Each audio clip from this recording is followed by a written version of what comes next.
嗨，欢迎打开 Chris 的知识漂流瓶。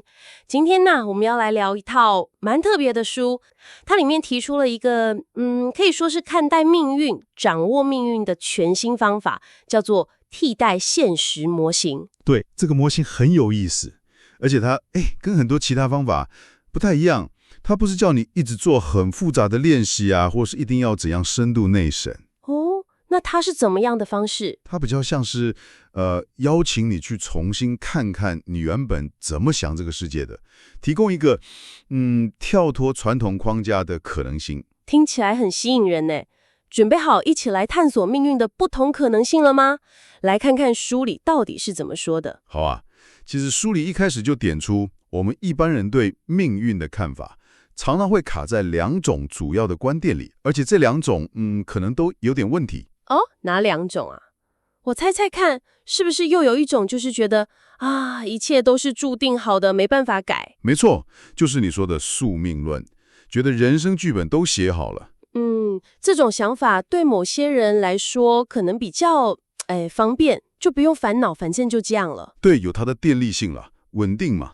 但缺点也很明显，就是会限制住很多可能性，而且很容易让人觉得不公平啊。真的会想说，为什么有些人好像很轻松就什么都有了，为什么我的命运就这么不顺？是啊，那为了解释这种不公平，就跑出很多说法，像是什么因果报应啊、前世的罪啊之类的。但书里好像不太认同这些解释。对，他执意说，如果你根本不记得你犯了什么错，那这个惩罚的意义在哪里？就有点怪怪的嘛。好像也是。那还有别的说法吗？还有就是说啊，你这辈子受苦没关系，那个来世会有补偿或者上天堂什么的。哦，未来的幸福，但书里觉得这好像有点虚幻。对，因为我们能感受到的就是现在啊，过去未来到底存不存在，其实对当下的感受帮助不大，所以这种说法有点像画大饼。所以如果相信宿命论，最后好像只能走向接受。是啊，唯一的出路好像就是接受，然后可能还会有人劝你说，哎呀，你就知足常乐嘛，不用一直抱怨啦。强迫自己快乐。对，书里就说，这种强迫的快乐或者强迫的爱与宽恕，如果不是发自内心的，其实很难真的带来平静，甚至有点虚伪。听起来宿命论这条路好像走到最后有点让人无力耶。确实，那除了宿命论，另一种很普遍的看法是什么？我想应该就是人定胜天，相信靠自己努力打拼就能改变命运。Bingo， 就是奋斗论。这个听起来积极多了吧？自己的命运自己掌握。对啊，感觉比较有力量。但书里也点出现实面。你看，历史上那些英雄好像都是奋斗成功的，可是现实中呢？现实中，好像大部分的人努力了很久，也不一定。没错，可能花了一辈子去奋斗，但结果还是不如预期，甚至一无所获。这种情况其实蛮常见的。而且这种观点是不是也容易让人压力很大？如果失败了，好像就是自己的问题。对，这就是它沉重的地方。会觉得说我会穷，会生病，会不幸，都是因为我有缺陷，我不够好，所以我必须要改变自己。哇，这样听起来，人生好像变成一场无止境的战斗，要么就是跟外在环境斗，要么就是跟自己斗。是啊，作者自己都说，他以前连做梦都在这种抗争的状态里，觉得超累，很疲惫，最后醒来还是觉得很空虚，很绝望。天哪！所以不论是宿命论还是奋斗论，好像都没办法提供一个真正让人满意的答案。那 Transurfing 到底给了什么不同的看法？这就是它有趣的地方了。Transurfing 提供了一个全新的视角，它的基础是一个叫做替代现实模型的概念。替代现实模型。对，它的第一个核心观点叫做变异性。变异性，简单说，就是世界最根本的特性是它能够以无限多种形式显现，不是只有一个固定的样子。无限多种。哇，是，所以我们平常了解的那些命运观点，不管是宿命论、奋斗论，还是唯物唯心，其实都只是从某个角度切入去理解这个无限多样的现实而已。就像瞎子摸象那样子，每个人摸到的都只是一部分。哎，这比喻很好啊，就是这个意思。每个观点都有它的道理，但也都不全面。而便利性本身才是那个统合所有可能性的基础。所以现实的可能性是无限的。那这个替代现实模型是怎么运作的？好，基于这个便利性，书里提出了一个概念，叫做替代空间。替代空间，哦，听起来很科幻呢。是有点，你可以想象它是一个超级巨大的资讯场域，资讯场域里面有什么？里面储存了所有可能发生的事件脚本，所有哦，包括过去的、现在的，还有所有未来可能的版本。所有可能的未来，这也太庞大了。对，是无限的。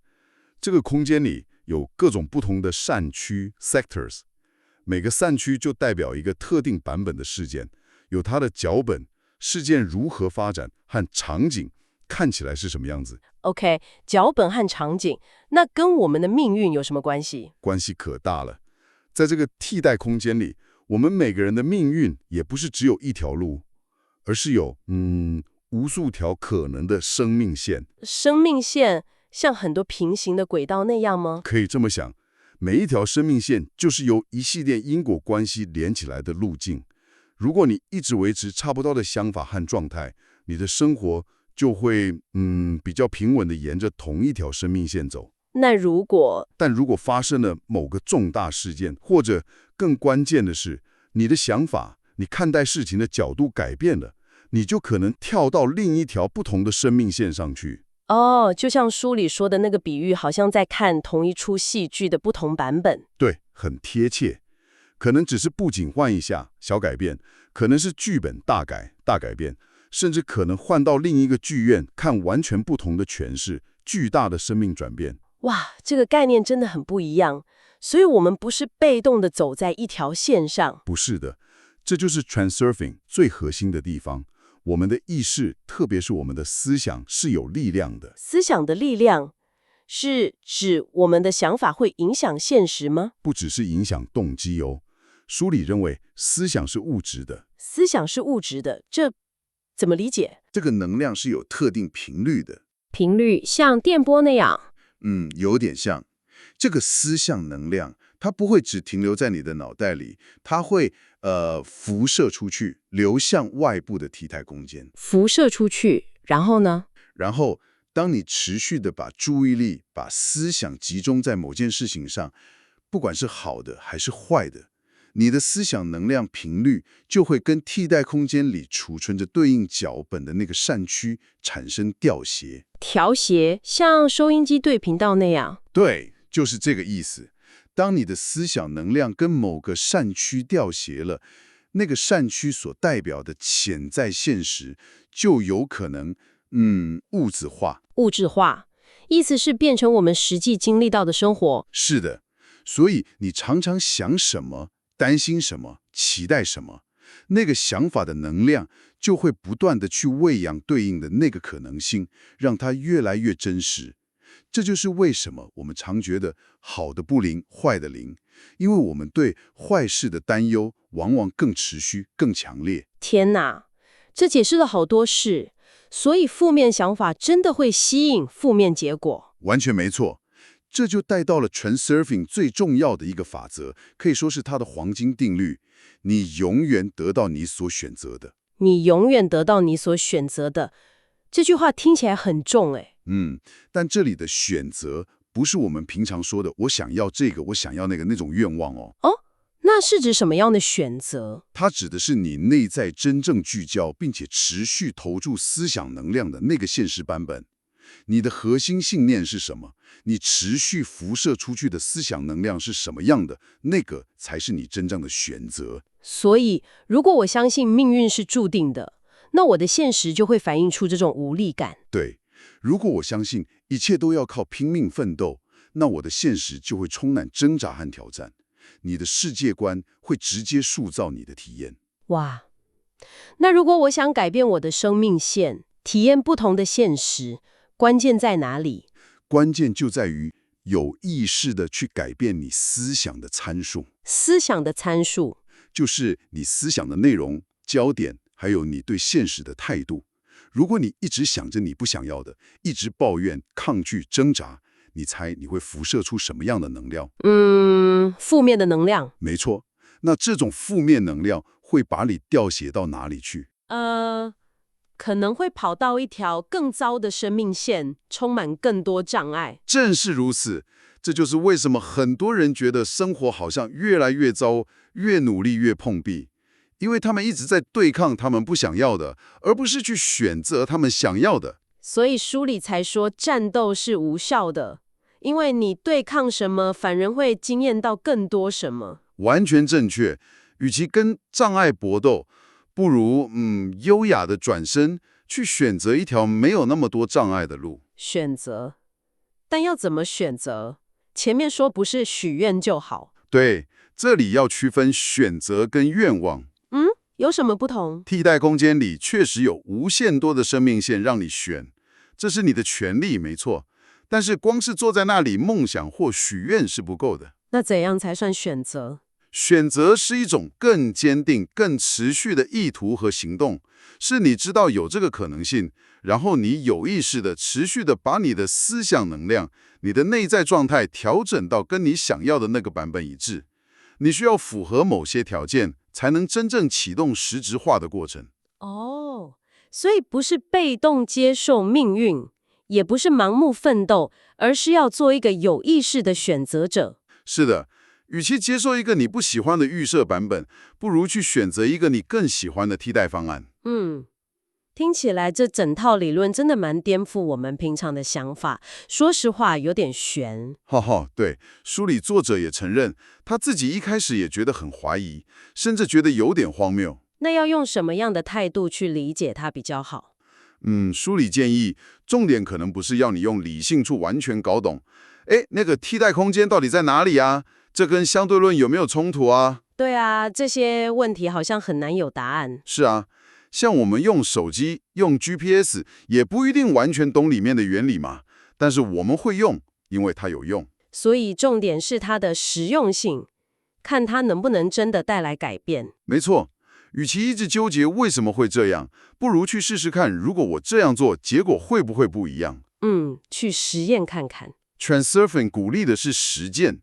你可以问问自己，过去那种跟世界抗争、跟自己较劲的方式，真的为你带来很多幸福吗？好像常常是带来很多疲惫。那或许可以试试看，换个方法，不是去奋力争取，而是学会去选择，然后让生命好像主动来回应你的选择，让生命主动向你走来，这画面蛮美的。对呀。所以总结来说 ，Transurfing 描绘的是一个充满无限可能性的替代空间。我们不是被动的棋子，也不是辛苦的斗士，而是可以透过我们的思想能量，主动去选择我们想体验的那个现实版本。没错，成为一个命运的选择者，而不是承受者。学会这门选择的艺术。好，那今天我们探索了 Transurfing 的核心概念。真的是打开了一个全新的视角。最后是不是要留个问题让大家思考一下？好啊。既然我们聊到思想能量可以塑造现实，那这周你可以试着观察一下自己，在你的内在焦点上，有没有哪个地方你可以做出一个微小但持续的转变？不需要惊天动地就一点点就好。然后去感受看看，这个小小的转变能不能让你的生活体验好像悄悄地被推往一条你更喜欢的生命线里？试试看吧。一个小小的内在实验。好，那今天的分享就到这里，别忘了把这瓶知识飘向下一位朋友。咱们下一集见，拜拜，拜拜。